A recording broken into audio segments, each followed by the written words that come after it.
Hello and welcome to IMPACTability, the Nonprofit Leaders Podcast. This is a show that explores the landscape of the nonprofit organization, big and small, offers some incredibly helpful information and resources, and gives nonprofits a place to share ideas and get advice.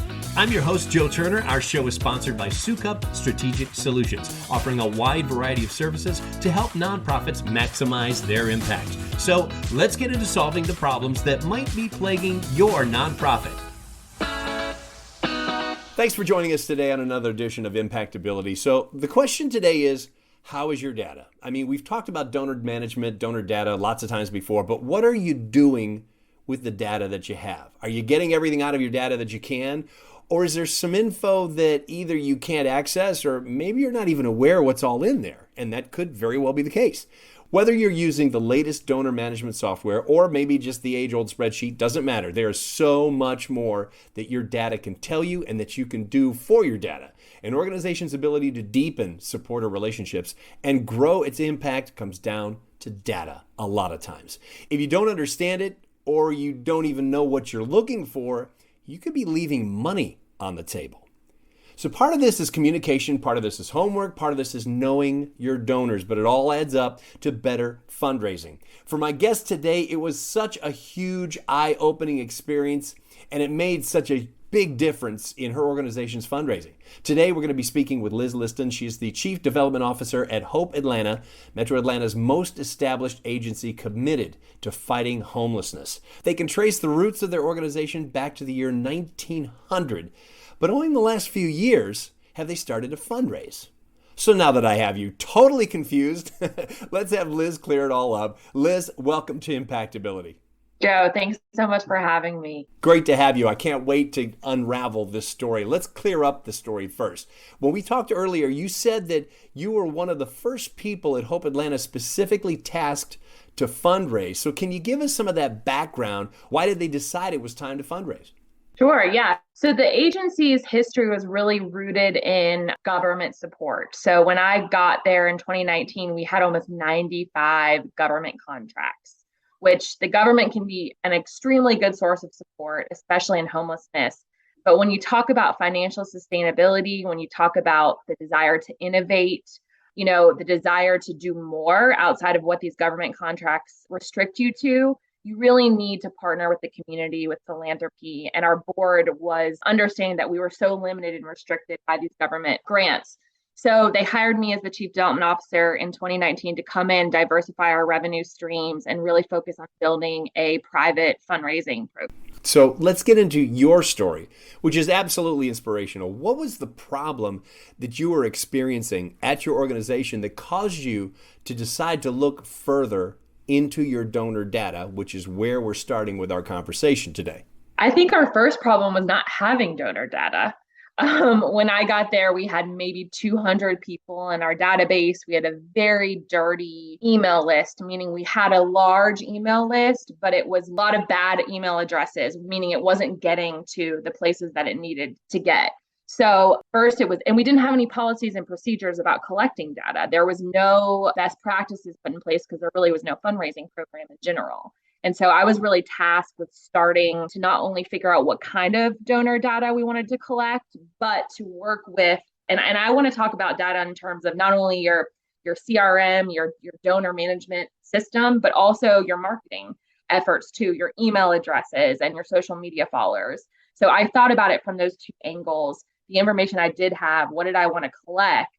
And then set up processes and procedures to be able to collect that. Let me ask you this, since you kind of brought it up in your answer, how did you go from just a couple of hundred names in your database? How did you grow it? What did you do to grow your database? I will say I really latched on to our marketing support. A marketing professional was the first hire I had at Hope Atlanta. I knew that spreading brand awareness, communicating with the clean emails that we did have, and amplifying our social media presence was going to bring me more donors, more supporters. And then COVID hit. And I have to be honest, we really took advantage of sharing our story with those we had, and social media just amplified that story across so many different channels. And so investing initially in kind of those marketing resources And then side by side, I was building our Salesforce CRM system to be able to capture the data that I wanted to capture when we got people either signed up for our emails or actually making a donation. I know this might sound like a naive question, but for the nonprofit that's listening who maybe is in that boat where they don't have great data or anything, why should they bother to collect data?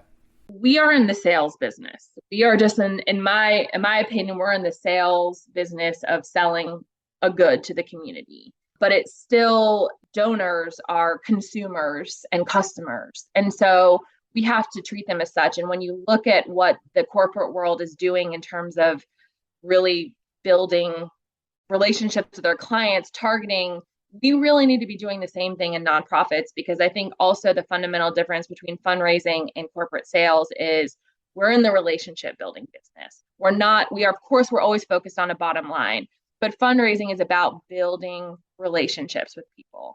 And so in order to do that, we have to know who they are. We have to understand them. We have to make them feel appreciated. And so when you can collect data to just hone in on little touches, whether that's making sure you have the person's name correct. I think I used this example at our conversation, Joe, before.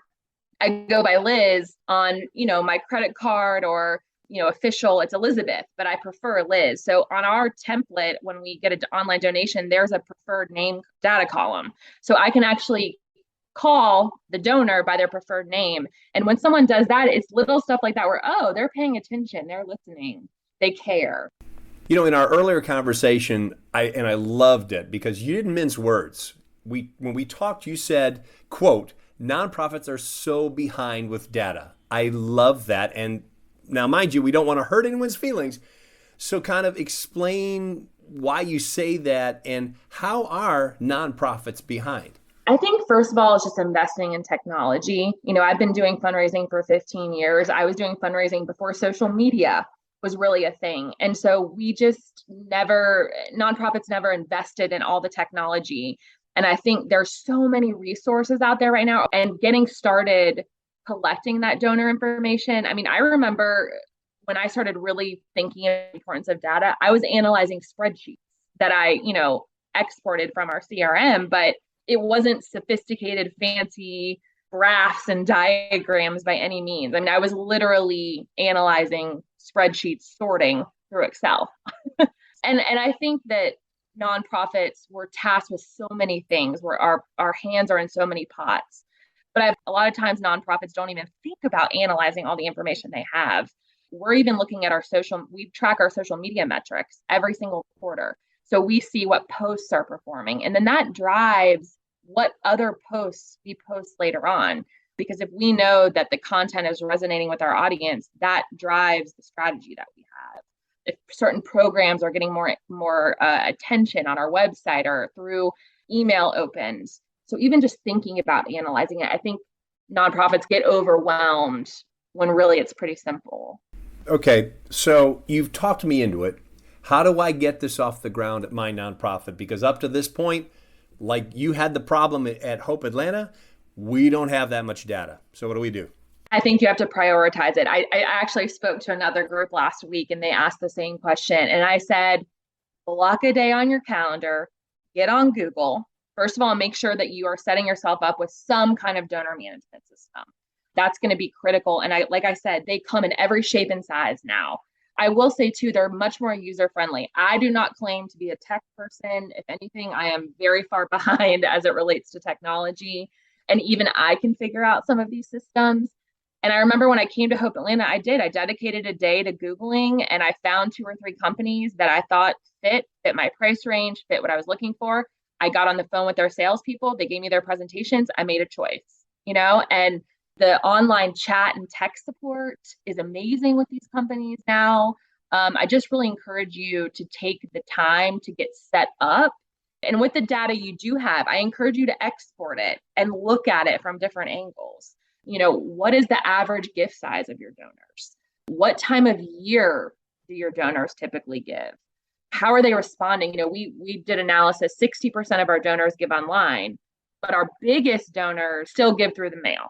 A mail program is still worth it for us. And I'm still going to invest time and energy. But online presence has got to be huge too. So those were easy data points to collect. Yeah, yeah. So what type of data should nonprofits be collecting other than name, address, email, that kind of thing? What would you say are like key ingredients to at least starting off with building a database? I think as much as you can capture on the front end when someone's filling out a donor form that you can, and some of it can be optional. We have a lot of optional boxes. You don't have to fill it out, but if you have the time to fill it out, your birthday, your interest area. We have like 4 or 5 main focus areas. So if you can just tell us, hey, I'm really interested in veterans, then that feeds back to our system. And again, I think I would say interest area is going to be huge because that's how you're going to target the people the most. And I would say there's so much you can gather from basic donor behavior in the sense of when they give, how they give, that can dictate your strategy, that you can even, reference back in a conversation like, hey, Joe, thanks so much for that $500 gift you gave last November. Let me tell you about what it did for us. And that can be huge to hear. So I think even just small data points can make a huge difference. Seems overwhelming. And I want to get across that you can simplify it. You not only are reaching out to me, but you also are saying thank you for that $500 gift. You're not just saying thank you for your gift. Even that little bit of a difference makes a big difference. Mm-hmm. Yeah. Oh, yeah. I mean, we also, part of our end of year campaign strategy is we will take lists of people and we'll divide and conquer between my development director, me, and my CEO, depending on donor level. And we'll do personal follow-up to donors, who had live bunts, who'd given last year, maybe not this year, and can use mail merge from Excel sheets to send mass emails that look personalized based on, again, dear Joe, thanks so much for your $500 gift last November. It helped us house a veteran family through the winter. And we couldn't do this without you. I hope you'll consider, $750 this year to ensure another family can remain stably housed as well. So using the data too in simple ways like a mail merge email can make a huge difference. Again, personal reach out, building relationship. Are you basically saying stop with the Excel spreadsheet, get yourself some type of donor management software to make this work? Yes. And I think that you can still use the data being exported out might be still be in a spreadsheet, and that's fine. But the way you're collecting it, it's going to be worth every penny. And I will say too, we are fundraisers. We are people's people. We need to be talking to donors and spending our time developing relationships. Technology, CRMs can make our job so much easier. You can automate these things. Our online donation platform feeds into our Salesforce. So we're not doing anything manual related to that. It's going directly into Salesforce. And we have it even set up to where it's triggered. If a donor gives a gift of $500 or more, me and my CEO get an automatic notification that this donor has reached out. So then it eliminates my development director from saying, hey, Liz, these 10 people gave a gift of higher than $500 this week. Can you send them a personal thank you? It has literally just streamlined our way of doing business. And allowing us to focus on building relationships and doing what we do best, which is meet people, listen to them, tell them our story. Liz Liston from Hope Atlanta is our guest today. We're talking about donor data and all of the goodies that may be buried just beneath the surface if only you'll dig a little bit. We're going to pause briefly for a short break, so stay tuned, because when we return, we'll ask Liz to give us some best practices in donor data. We'll get some advice about where to start if you're a bit behind in the donor data game, so you can maybe perhaps move the needle a little in your favor. After all, the end of the year is coming. You're listening to Impactability, the Nonprofit Leaders Podcast. I'm Joe Turner. We'll be right back. Sometimes there's just not enough hours in the day to get the work at your nonprofit done. Souk Up Strategic Solutions can help. We handle all kinds of projects, especially the ones you can't seem to get to. Fundraising, marketing, grant writing, communications, and more. With Souk Up Strategic Solutions, you'll have a team of nonprofit professionals working for you. You'll have more hands on deck, reduce overhead, and increase efficiency. For a free consultation on how we can help lighten the load at your nonprofit, visit SoukUpStrategicSolutions.com. Maximize your impact with Souk Up Strategic Solutions. Welcome back to Impactability, the Nonprofit Leaders Podcast. I am your host, Joe Turner. We are speaking with our guest, Liz Liston, about donor data and the many ways it can help fuel, or at the very least, breathe life into your nonprofit's fundraising goals. Coming up in just a few minutes, we'll have another edition of Coach's Corner, so stay tuned for that. I want to get back into your story at Hope Atlanta for a minute, Liz. When we talked earlier, you told me the story of how your organization actually acquired another nonprofit, and it got me to wondering about the conversion strategy, because if I'm used to giving to the other nonprofit and they go away, don't you have to try and bring me up to speed on your organization and what your organization's all about? Yes, that was huge for us. So not only were we, if you were listening from the top of the show, we really started a fundraising program in 2019. And then spring of 2021, we acquired a fairly large nonprofit. And we were now combined working under the Hope Atlanta name. And because Hope Atlanta had not necessarily been a household name, it was going to make it extra hard to kind of convert these donors over to Hope Atlanta donors. The other thing was that organization had a 50-year history of doing fundraising. They had a loaded database full of prospects. But as we know, many nonprofits, that was not the cleanest database we've ever seen. But we did hire consultants to help us because I felt it was so important to get that data over into our streamlined database that we already created, and then make sure that we were targeting a communication strategy and a solicitation strategy tailored to the merge of the organization and to these former donors at the other organization. And I will say this too, we did hire professionals to help us. This was not something that I felt that we could undertake. We were talking, 6,000, 7,000 people in a database. They were tracking different pieces of information. So what we did was we figured out exactly what information we wanted and then took what we wanted and put it into our database. But we were able to track and tick off who had been, the other organization was called Action Ministries, who was an Action Ministries donor. So when I reached out to them and saw their history, I could say, hey, Joe, I know you've been a long-time supporter of Action Ministries. We're so grateful. Did you know that Action Ministries recently combined with Hope Atlanta and we're becoming stronger together? We're now combating homelessness and hunger in our community. And I want to tell you more. And that way it wasn't just like, hey, Joe, have you heard of, thanks so much for your support of Hope Atlanta. They've never supported Hope Atlanta before. They supported Action Ministries. So that was a huge undertaking, but it led to converting those donors over to Hope Atlanta donors. Excellent story. Can you give us some best practices when it comes to donor data, like for the nonprofit that's already on top of the data game and for the organization that might need to catch up a little bit? Yeah, I think for those who are already on top of the game, roles and responsibilities are really important. For example, in my office, we have 2 people who are allowed to put gift information into the system, only 2, and I'm not one of them.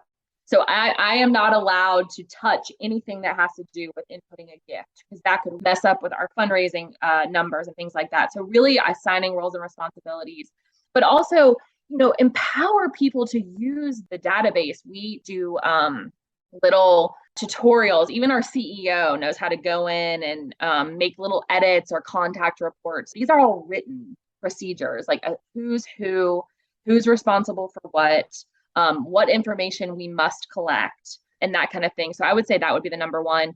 For getting started, I think making sure, and this is a simple Google search, making sure that you are covering all the data that you want, making sure that you're housing the basics, the contact information, phone, address, make sure it's a preferred address too. I think that's a huge thing people miss out on. Just adding the word, what is your preferred email address, your preferred mailing address? Sometimes when I make a donation, I use my personal address email, but I'd really rather you email my work email for any important updates. And, I think just making sure you have an idea of what you need to collect for those, just getting started. And I think assigning roles and responsibilities when you're just getting started. I mean, you're at an advantage just getting started. You don't have to clean it up later. You can start it now. And cleaning up takes a lot of work. Don't kid yourself, right?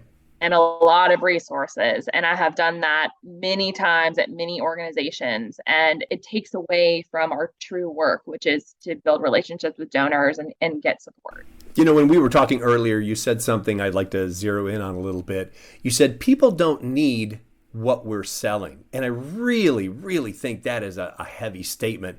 But it's also very true, isn't it? Yeah, I always tell my friends in sales, try to become a fundraiser. You think this is easy? It is really hard work, limited resources, and you can control asking for money, but you cannot control the decisions they make because we're a heartstrings type business.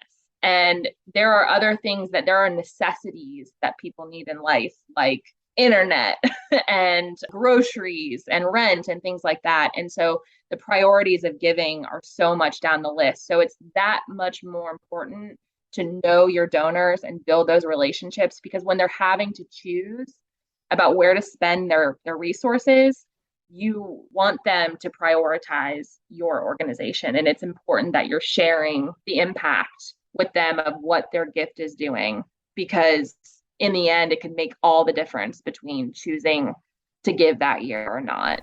Let me ask you this, Liz. Any technology tips that you can offer? Technology, I think that a lot of us, again, I'm not a technology person. And so you need to hire or have people or have volunteers who do know technology. And I think the world is moving so fast. And if our industries, and I'm talking even small nonprofits, I really believe there are solutions out there for you that are not astronomically expensive or don't require an IT expert for you to manage. I would say prioritize technology, see what solutions are out there for you. Do not be afraid to ask your donors to fund technology. And I mean that even from a fundraising perspective. I know donors who have funded CRMs. I know donors who have funded websites. I know donors who have funded technology consultants. Right? I have actually a proposal on my desk right now where I'm going to ask a major donor to invest in a technology assessment of our entire agency. And so your donors want to help you. So don't be afraid to ask them to invest in leveraging their gift to help you tell your story better. I think that's actually a really good selling point. Give us one thing, and I know there's probably a list, but give us just one thing that we should add to our data collection today that we might not be asking for or looking for. Oh, Joe, that's a hard one.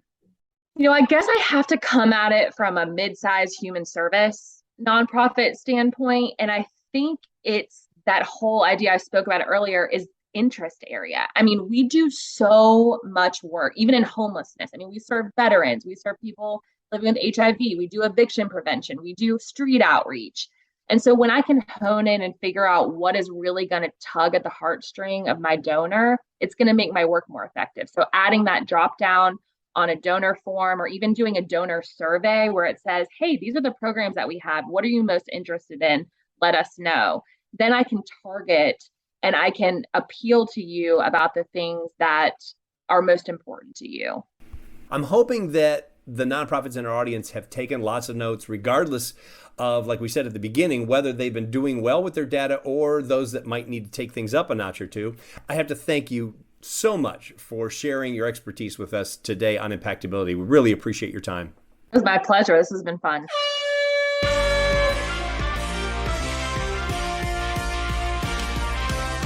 Once again, it is time for another edition of Coach's Corner, where you send us questions. We ask our Impact coaches those questions, and they give you their answers. It's just that simple. So please keep the questions coming. Email them to us so we can turn them over to our Impact coaches. And they can be about anything in the nonprofit sector, kind of like this question.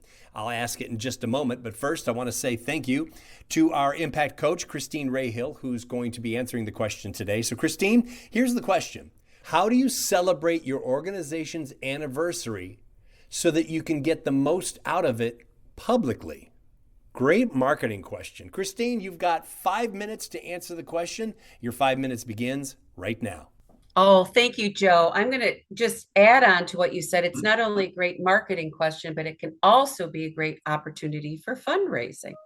So anniversaries are very important for any organization, but especially for nonprofits, because they allow you to show your track record of providing services and just demonstrating that you've gained the trust of your beneficiaries and proven achievable results. It's also a great opportunity to thank your staff, your volunteers, your board, your donors for their contributions and recognize them for specific achievements. It offers opportunity on reflection, to look back at the challenges that you've overcome, and it can help invigorate the staff and your other supporters. Nonprofit anniversaries are also an excellent way to inform the wider audience of your history, your accomplishments, and your plans for the future. Celebrating milestones helps to increase the visibility of your mission, allowing you to highlight your history in innovation or tradition of advocacy, while at the same time giving you a chance to articulate your organization's vision for the future. Now, the first step is to make sure you begin the process early. Make sure to leave enough time to get input from all of the departments across your organization and your supporters to brainstorm and create a project plan on how to organize this anniversary event and campaign. For a big event or campaign, you want to start at least a year before, and for smaller events or campaign, you can start several months before. And be sure to involve everyone. Anniversaries and campaigns for anniversaries can serve as a tool for enhancing the staff, volunteer, and board morale, and increasing that sense of belonging to your organization. Make it about fundraising too. Fundraising doesn't have to be your main goal for the campaign, but you should use this opportunity to weave it into your nonprofit campaign.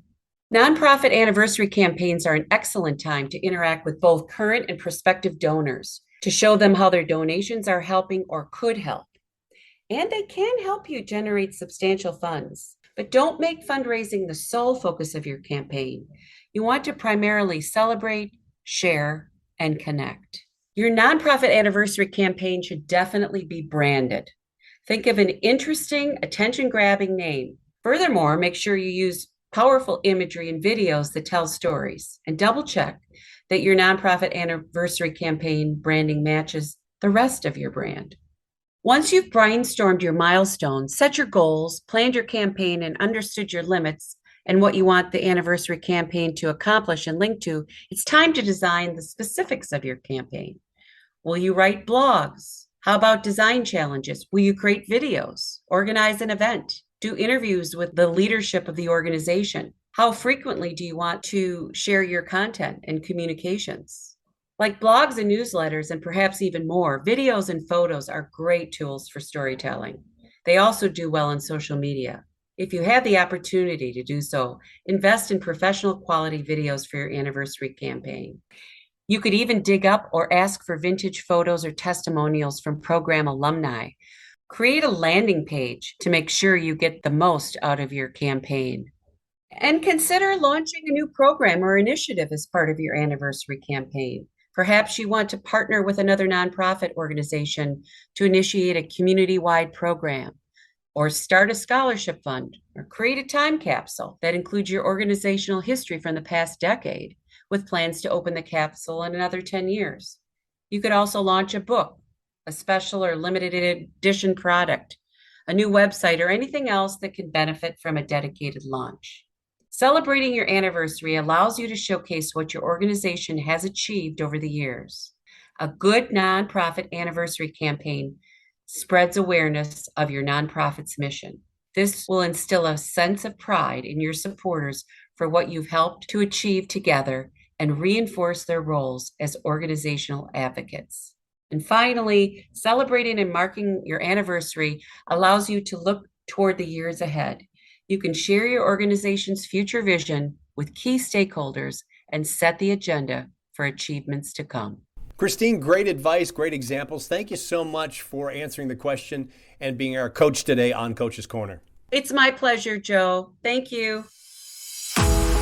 If you've got a question for Coach's Corner, we want to hear from you. Email them to us at impactcoaches@impactability.net. Again, that's impactcoaches@impactability.net. And if you want to reach me, my email address is joe.turner@impactability.net. If you enjoyed today's episode, be sure to subscribe to the show in your favorite podcast app, and that way you'll get new episodes downloaded just as soon as they come out. Also, please give us a review or a rating so that your peers in the nonprofit industry can find us as well. I'm Joe Turner. Thanks for listening, and thank you for all you do to make the world a better place through your nonprofit.